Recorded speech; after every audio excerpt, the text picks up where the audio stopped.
Somewhere around mile 20, your legs turn to lead. Your mind goes blank. Runners call it the wall. But here's the strange part. Your muscles aren't actually empty. The wall isn't in your legs. It's in your head. This matters because almost everyone believes fatigue is simple. You run out of fuel, your body shuts down, end of story.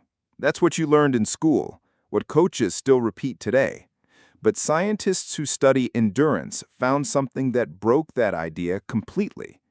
They discovered your body has a hidden safety system, one that acts before you're ever in real danger.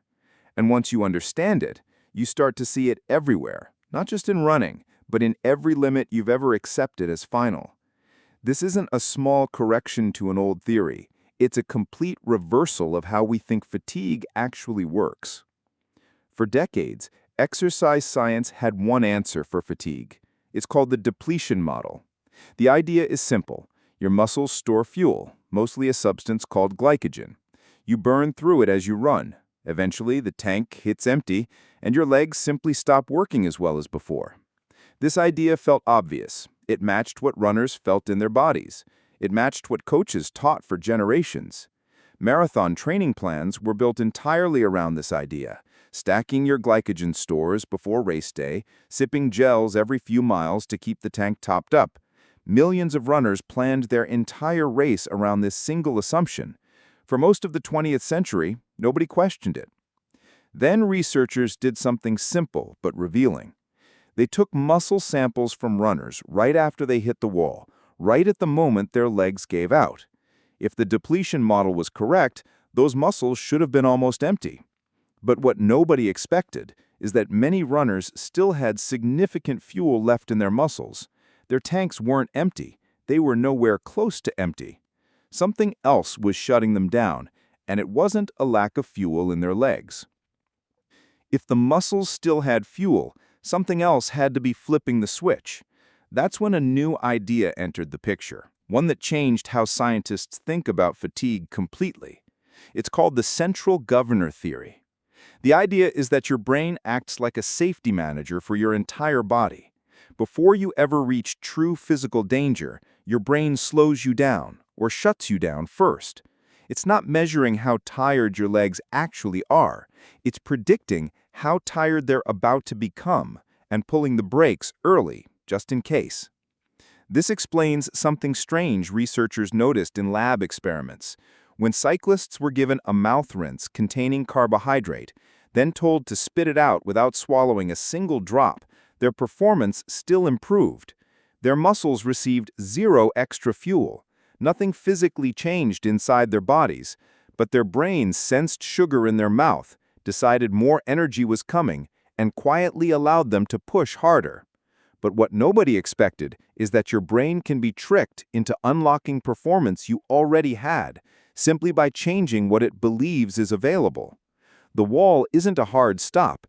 It's closer to a warning light your brain switches on early, on purpose, to protect you. This protective system explains something every runner has felt but never understood. Why the last mile of a race always feels the hardest, even when your body has plenty left for a final sprint. Your brain isn't calculating your current fatigue. It's calculating the distance still ahead and pacing your effort to survive it. Researchers tested this directly. They let cyclists race against a version of themselves on a screen without telling them the truth. In some trials, the researchers secretly shortened the distance shown on the display. In others, they secretly extended it. Same riders, same fitness, same real distance in the room. But their performance changed dramatically depending only on what they believed lay ahead. Riders who thought less distance remained pushed harder and finished faster. Riders who believed more distance remained held back, even though the finish line was identical. Their legs never knew the truth.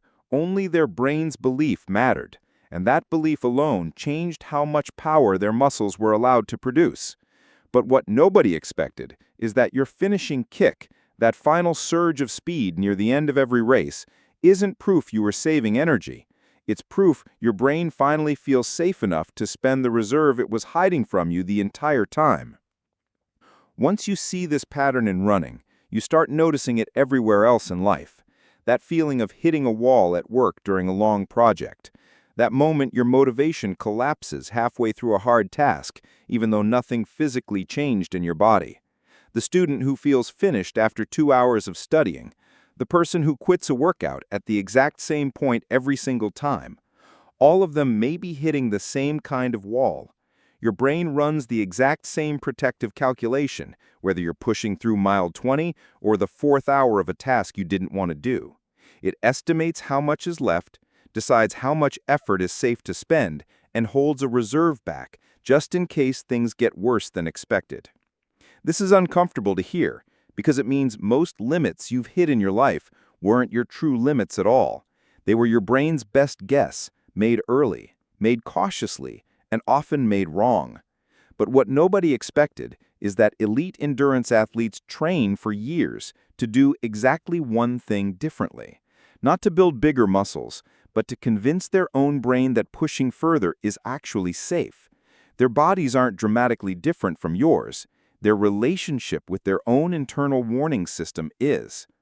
Here's the detail that changes everything. In studies where runners collapsed from apparent exhaustion, researchers later measured their muscles and found many still held on to roughly half of their available fuel. Half. Your body was never actually empty. It was holding a reserve equal to finishing an entire second half of the race, hidden from you by your own brain, for a danger that never even arrived. Somewhere inside every exhausted runner is enough fuel to run the whole distance again. The wall you've hit before wasn't the end of your strength. It was your brain guessing too early.